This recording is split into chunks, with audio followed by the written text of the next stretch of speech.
Køkkenstap var virkelig nok denne gang. Køkkenstolen længst inde ved væggen var væltet, og der lå en lille vandpyt langs det ene stoleben. Vandet var rødt, og der gik et par sekunder, før det gik op for mig, at det ikke var en vandpyt. Det var en blodpyt, og bag stolen langs væggen lå der et menneske.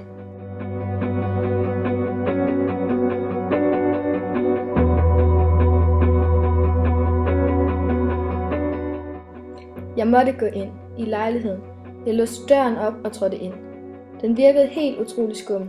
Det var som om en eller anden klam ånd havde taget bo i den, for der stod en gråden både i køkkenet og på badeværelset.